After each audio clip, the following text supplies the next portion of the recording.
Hello students, welcome to Clear Physics. तो एक और ग्राफ रिलेटेड क्वेश्चन हम सॉल्व करने जा रहे हैं जो कि है काइनेमेटिक्स का। तो चलिए स्टार्ट करते हैं।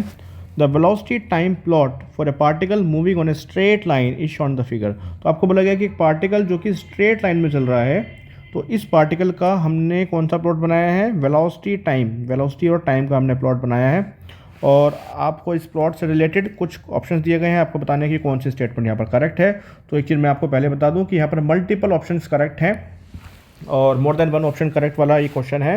तो देखते हैं। Number 1, particle has a constant acceleration. तो फर्स्ट ऑप्शन में आपको बोला है कि पार्टिकल है वो कांस्टेंट एक्सेलरेशन से पूरे टाइम मूव कर रहा है, मतलब यहाँ से लेकर 0 से लेकर और 30 सेकंड तक अगर ये मोशन चल रहा है तो पूरे टाइम कांस्टेंट एक्सेलरेशन से ये मूव कर रहा है। तो क्या ऐसा है? कैसे पता लगाएंगे?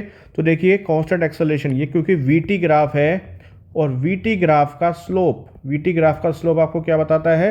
एक्सेलरेशन बताता है। ओके, तो हम देख रहे हैं कि 0 से लेकर और टाइम 30 तक, मतलब कि जब तक भी मोशन चला है, इस ग्राफ का स्लोप जो है वो कांस्टेंट है। ग्राफ कहीं पे भी टर्न नहीं हुआ है, इसका मतलब इस ग्राफ का स्लोप जो है वो कांस्टेंट है। तो जब स्लोप कांस्टेंट है तो वीटी ग्राफ का स्लोप हमको क्या बताएगा? ये हमको बताएगा एक्सेलरेशन। तो इसका मतलब एक्सेलरेशन भी पूरा टाइम कांस्टेंट है। तो इसका मतलब ऑप्शन नंबर ए जो है वो तो करेक्ट है। ओके, चलिए नेक्स्ट देखते हैं।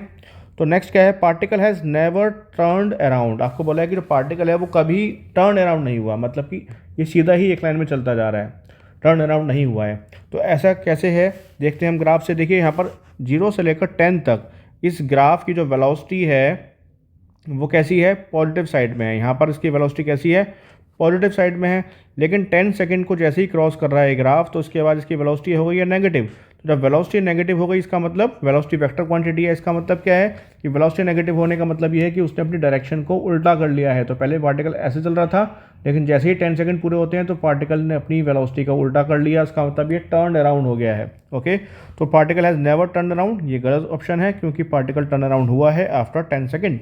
ओके, थर्ड ऑप्शन को देखते हैं। The particle has zero displacement. तो यहाँ पर आपको बोला गया कि जो पार्टिकल है उसका डिस्प्लेसमेंट जीरो है, नेट डिस्प्लेसमेंट उसका जीरो है। तो क्या ऐसा है?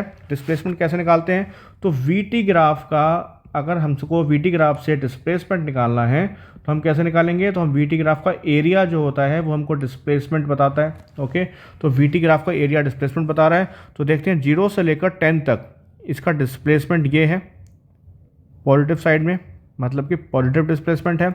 और 10 से लेकर 20 तक डिस्प्लेसमेंट क्या है? तो ये डिस्प्लेसमेंट है, नेगेटिव डिस्प्लेसमेंट है। तो अगर मैं खाली 0 से लेकर 20 तक देखूं तब तो मेरे को नेट डिस्प्लेसमेंट जीरो मिलता है, क्योंकि जितना पॉजिटिव है उतना ही नेगेटिव है, टोटल हो जाएगा जीरो। बट मोशन क्या 20 सेकंड पे ख़त्म हो गया? नहीं, मोशन तो आगे तक चल रहा है। मोशन तो 30 सेकंड पे जाके रुका हुआ है, 30 सेकंड तक मोशन चला है। इसका मतलब 0 से लेकर 20 तक अगर मैं देखूंगा तब तो मेरे को नेट डिस्प्लेसमेंट जीरो मिलेगा। बट क्योंकि आपको पूरा ही मोशन का पूछा गया है तो पार्टिकल हैज़ जीरो डिस्प्लेसमेंट नहीं, क्योंकि 20 से लेकर 30 तक तो उसका डिस्प्लेसमेंट नेगेटिव साइड में है। ओके, तो जीरो डिस्प्लेसमेंट नहीं होगा, यहाँ पर कुछ नेट डिस्प्लेसमेंट होगा। ओके, तो इसका मतलब ऑप्शन नंबर सी भी आपका रॉन्ग हो गया है। डी ऑप्शन को देखते हैं। Average speed in the interval 0 to 10 is same as the average speed in the interval 10 to 20। तो यहाँ पर आपको बोला है कि जो एवरेज स्पीड है वो सेम है जितनी 0 से लेकर 10 तक है और जितनी 10 से लेकर 20 तक है। तो एवरेज स्पीड कैसे निकालते हैं?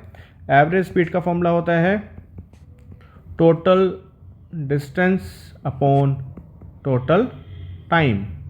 ओके, तो आपको बोला है 0 से लेकर 10 तक, 0 से लेकर 10 तक कितना टाइम हुआ? 10 सेकंड हुए। और 10 से लेकर 20 तक भी कितना टाइम हुआ? 10 सेकंड ही हुए। ओके, तो इसका मतलब टाइम तो दोनों ही पार्ट में सेम है। अब डिस्प्लेसमेंट को देखते हैं। क्या डिस्प्लेसमेंट दोनों पार्ट में, मतलब 0 से लेकर 10 तक और 10 से लेकर 20 तक सेम है? तो हाँ सेम है। क्यों सेम है? क्योंकि हमने अभी देखा कि वीटी ग्राफ का एरिया हमको क्या बताता है? डिस्प्लेसमेंट बताता है, अगर हम विद साइन लेंगे। और अगर हम साइन को सिर्फ पॉजिटिव मान के चलेंगे तो हमको बताएगा वो डिस्टेंस। ओके, तो डिस्टेंस हम देख रहे हैं कि दोनों ही जो ट्रायंगल्स बन रहे हैं, कैसे ट्रायंगल्स है? कॉन्ग्रुएंट ट्रायंगल्स है। तो कॉन्ग्रुएंट ट्रायंगल्स हैं और सारी साइड्स इनकी सेम है, कॉन्ग्रुएंट ट्रायंगल्स है, तो इनका एरिया भी कैसा होगा? सेम होगा। तो जब एरिया सेम है दोनों का तो इसका मतलब दोनों पार्ट में, मतलब 0 से लेकर 10 तक और 10 से लेकर 20 तक सेम डिस्टेंस कवर हुआ है। ओके, तो जब डिस्टेंस सेम कवर हुआ है और टाइम भी सेम है तो एवरेज स्पीड भी क्या होगी? सेम ही होगी। इसका मतलब ऑप्शन नंबर डी भी करेक्ट है। एवरेज स्पीड दोनों पार्ट में 0 से लेकर 10 तक और 10 से लेकर 20 तक सेम एवरेज स्पीड इस मोशन में है। ओके, तो इसका मतलब कौन कौन से ऑप्शन यहाँ पर करेक्ट है? ऑप्शन नंबर ए करेक्ट है और ऑप्शन नंबर डी करेक्ट है। ओके, तो A and D R correct answers.